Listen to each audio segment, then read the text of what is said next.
There comes a moment in your life when you realize not everyone is meant to understand you.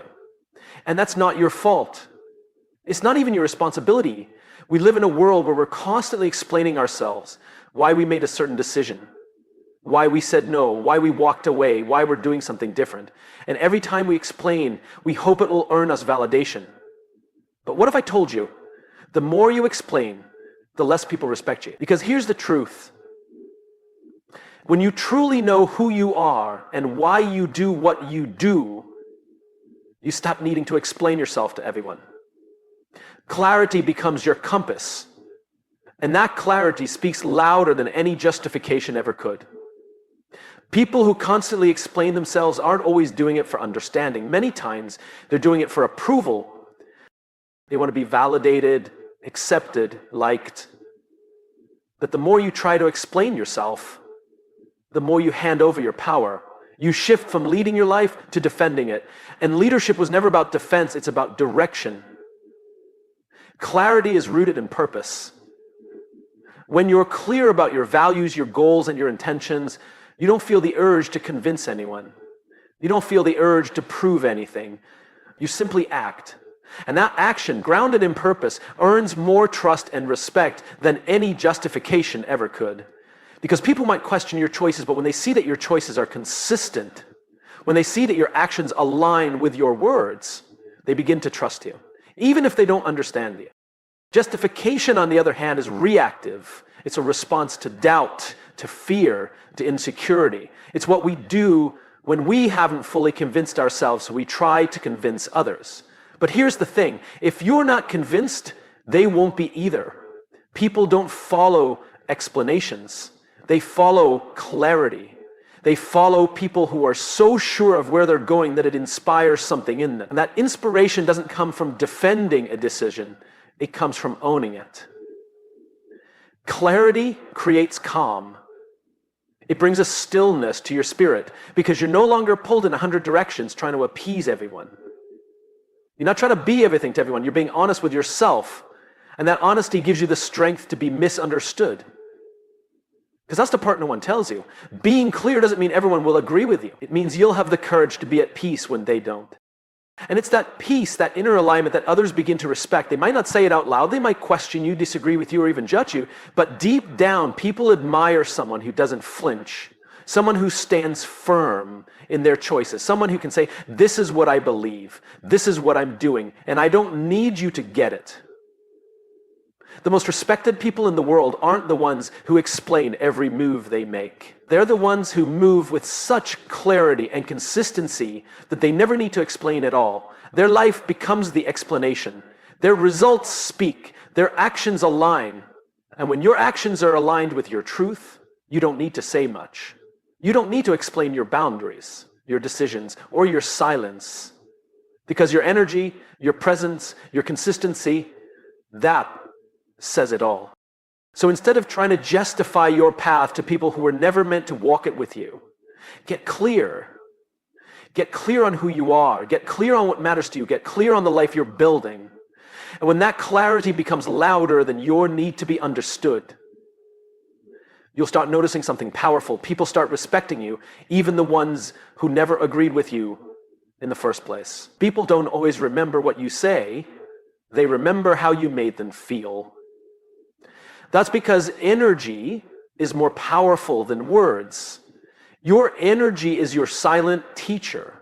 It's the invisible force that communicates your confidence, your intention, and your authenticity before you ever open your mouth. You walk into a room and people feel something. That something is what they respond to, whether they're aware of it or not. It's not your resume, it's not your vocabulary, it's your presence. And presence isn't taught. It's built from alignment. When your energy is scattered, anxious, or insecure, no amount of talking can cover it up. You could say all the right things and still be misunderstood because people don't listen just with their ears, they listen with their instincts. They pick up on the tone behind your words, the pace of your voice, the way you hold yourself. If your words say, I'm confident, but your energy says, I hope this is enough, People will trust your energy over your words every time because energy doesn't lie. But when your energy is calm, grounded, and intentional, people naturally feel safer around you. They feel drawn to you. Not because you're loud, not because you're trying to convince them, but because there's something about you that feels solid. That's what real leadership feels like. It's not about who talks the most or who makes the biggest impression. It's about who carries themselves with clarity and purpose. It's about who you become when you don't feel the need to prove anything. The truth is, people learn more by observing you than by listening to you. They watch how you respond under pressure. They notice how you treat others when no one's looking. They feel the difference when you speak from a place of alignment versus a place of performance. And over time, they stop listening to what you say and start following how you live. That's why it's so important to get your inner world in order. You can't fake energy. You can't fake peace. You can't fake purpose. If you're carrying unresolved fear, resentment, or insecurity, it'll leak into your presence, no matter how much you rehearse your words. But when you take the time to do the inner work, to find peace within yourself, to heal, to get clear, that work radiates outward. You won't have to tell people you've changed. There's a reason why some people walk into a room and instantly shift the energy. They don't demand attention, they attract it. They don't speak to be heard, they speak to share. Their energy teaches something deeper than motivation or advice. It teaches presence, and presence is what people remember. This is especially true when you're trying to influence, inspire, or lead. You can have all the strategies in the world, but if your energy doesn't match your message, people won't follow you. Because trust isn't built on how much you know, it's built on how safe people feel around you. And safety comes from congruence. When your energy, your body language, and your message all align, people lean in. They don't even know why, they just know it feels real. So don't waste your breath trying to convince the world. Focus on becoming the kind of person whose presence teaches more than their words ever could. Lead with your energy. Speak only when it adds to the clarity, not when it tries to fix the doubt. And remember, your energy doesn't ask for attention, it earns respect. Without you having to point it out. They feel safer around you. They feel inspired by you. And not because you gave them a lecture, but because you showed them what it looks like to be fully yourself, unapologetically. That's the kind of leadership that sticks. It doesn't manipulate or overpower. It influences through presence, through clarity, and through consistency. You become the kind of person who doesn't need to convince anyone of your value. Because your life already reflects it. The way you speak, the way you move, the way you listen, all of it teaches something deeper than any speech could. Confidence becomes your quiet language. And that language communicates one powerful message. I am enough, as I am. And when you truly believe that, when you embody that, you don't just earn respect, you inspire others to find that same quiet strength within themselves. Not everyone is going to understand you, and that's okay. In fact, that's necessary. Because if everyone did, you'd probably be playing it too safe, too small, too familiar. Growth often looks like walking a path few people recognize. Purpose often feels like speaking a language only your soul understands. And when you're living from that deep, honest place within yourself, there will always be people who don't get it. And they don't have to. The need to be understood is human. We all want to feel seen, heard, accepted. But when you attach your direction of life to someone else's understanding of it, you shrink. You hesitate. You over-explain. You start to doubt your intuition just because someone else can't see what you see. And here's the truth. Not everyone is meant to see what you see because they haven't lived your life. They haven't fought your battles. They haven't felt your calling. And when you realize that being misunderstood isn't a failure, but often a sign you're growing, everything changes. You stop trying to explain your vision to people who don't have the capacity to hold it. You stop waiting for the applause before you move. And you start building not from the outside in, but from the inside out. The reality is, your path is yours. Your decisions don't require a group vote. And the more aligned you become with your purpose, the more you'll realize how much noise you were once reacting to. People project their fears, they project their limits. They'll tell you something won't work, not because it can't, but because they've never seen it done. And that's not your burden to carry. Leadership, real leadership, begins the moment you can walk forward without needing everyone to walk with you. It begins when you can stand firm in your truth, even if it's uncomfortable, even if you're the only one who understands it right now. Because often what makes sense to the world isn't what brings peace to your soul. And if you choose to chase acceptance instead of alignment, you'll end up living a life that looks good from the outside, but feels empty on the inside. Sometimes you have to be okay with being the misunderstood one. The one who doesn't follow the blueprint, who doesn't stay in the box, who chooses growth over approval. And when you do that, when you stop expecting others to validate your choices, you unlock a different level of freedom. You stop asking for directions from people who've never been where you're going. You stop waiting for permission to become who you already are. Ironically, the more comfortable you become with being misunderstood, the more people start to respect you. Not because you bent to fit in, but because you didn't, because you stayed true, because you kept walking. And maybe later, after they see the results, after they watch you become who you said you'd be, they'll understand. Or maybe they won't. Either way, it's not your job to convince them. Your job is to live with conviction, to follow your vision, to trust the quiet voice inside you, even when it's drowned out by the noise outside. And the moment you stop needing everyone to understand you, you'll start connecting with the people who do, the ones who see you, get you, and walk beside you, not because they have to, but because they choose to. And those are the people worth waiting for. Silence is often misunderstood. In a world that rewards noise, speed, and constant expression, silence can be seen as weakness, as a lack of confidence or conviction. But the truth is, silence is one of the most powerful forms of strength. It takes a certain level of emotional maturity, discipline, and self-trust to stay quiet when your ego wants to speak.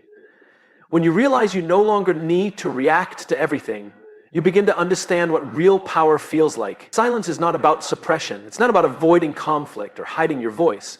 It's about choosing your moment. It's about understanding that not every situation requires your input and not every comment deserves your response. When you're secure within yourself, you don't rush to defend your worth. You don't argue to prove your value. You let your presence speak for itself, and that presence becomes louder than any argument could ever be. And there's a deep kind of wisdom in choosing silence. Because silence says, I know who I am.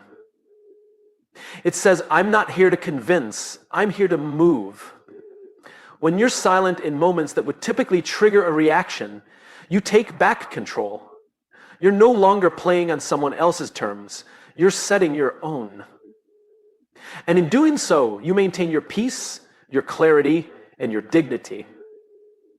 Sometimes silence is the only language that makes sense. When people misunderstand you, when they criticize without context, when they project their fears onto your life, the most powerful response is not to engage. Not because you're scared, but because you're grounded. Because you know that arguing with someone who isn't trying to understand is a waste of breath. And because you've learned that peace is more valuable than being right. Silence is also where clarity lives. When you quiet the noise both around you and within you, you begin to hear what truly matters. You hear your own thoughts without the pressure of outside opinions. You feel your intuition guiding you. You see the bigger picture. That kind of internal clarity can't be found in constant conversation. It's found in stillness, in reflection, in solitude, in the people who learn how to sit in silence without fear are the ones who grow the most. Leadership requires this kind of silence. Not passive silence, but intentional silence. The kind that listens before it speaks. The kind that observes before it acts. The kind that doesn't rush to respond because it understands the weight of words. A leader who can hold space without always filling it with noise commands more respect than one who never stops talking. Why? Because people feel the depth behind their words. They know that when this person speaks, it means something. There's also strength in the silence you keep with yourself, the discipline to not overshare. The wisdom to hold something sacred. Not everything needs to be announced. Not every move needs to be explained. Some things are more powerful when they're kept close, when they're nurtured in the quiet, away from the noise. In that quiet, your confidence grows, your conviction deepens, and your energy begins to speak volumes without a single word. So no, silence isn't weakness, it's not absence, it's presence. In its most refined form, it's strength under control, power without the performance. When you can sit in silence without needing to fill it, you become dangerous in the best way. You become someone who doesn't chase respect because you've already earned your own. Next, setting boundaries is one of the most direct ways to communicate self-respect. And the moment you begin to honor your own time, energy, and values, people are forced to do the same. Boundaries are clear, confident, and non-negotiable. They don't require lengthy explanations or emotional justifications. They are statements of identity. They say, this is who I am, and this is what I will or will not accept. And that kind of clarity earns respect far faster than any excuse ever could. Excuses come from a place of fear. They're often made to avoid conflict, disappointment, or rejection. When we make excuses, we're usually trying to soften the truth, to make ourselves more palatable, or to delay discomfort. But in doing so, we actually weaken our position. Excuses don't protect people's feelings. They cloud our message, they create confusion, and over time, people learn to see through them. What they really want, what they actually respect, is truth. And boundaries are truth in action. When you say no without guilt, you send a message, I value my time, I value my peace, I value my energy. That message doesn't need an explanation. It doesn't require over-communication. In fact, the more you feel the need to explain your boundary, the less powerful it becomes. Because boundaries that are rooted in self-worth are simple. They don't bend to please others. They don't change based on someone else's opinion. They are firm, not out of arrogance, but out of self-awareness. People may not like your boundaries, especially if they've benefited from your lack of them. They may push back, they may challenge you, but even when people resist, they respect consistency. And when they see that you're not moving your line just to avoid discomfort, they begin to take you seriously. They may not say it out loud, but they start thinking twice before crossing you again. Excuses, on the other hand, invite negotiation. When you make an excuse, you're opening the door to be questioned. You're inviting the other person to push back, to argue, to persuade. You're saying, I'm not fully sure of this decision, so let me soften it with a story. But boundaries shut that door. They remove the gray area. They don't leave space for debate, and because of that, they're efficient, clean, clear. Leadership, whether personal or professional, demands boundaries. You can't lead if you're constantly explaining yourself or trying to keep everyone happy. You'll burn out, you'll lose direction. But when you lead with boundaries, people understand where you stand. They know your limits, and more importantly, they learn to respect theirs. The more you practice this, the easier it becomes. At first, setting boundaries may feel uncomfortable, especially if you're used to being accommodating. But discomfort doesn't mean you're doing something wrong. It usually means you're doing something new. And the more you choose boundaries over excuses, the more natural it feels to simply speak your truth without softening it. People may not always agree with your boundaries. That's okay. Agreement isn't the goal. Clarity is. And clarity leads to respect. When you're clear about what you allow and what you don't, you stop attracting confusion. You stop inviting chaos. You start attracting people who understand your value and who treat you accordingly. So stop apologizing for choosing yourself. Stop making excuses for protecting your peace. The people who belong in your life won't need a long explanation. They'll recognize your boundaries as a reflection of your strength. And the ones who don't, they were only ever there for your silence, not your growth. Boundaries don't push people away. They simply protect the space where respect can grow.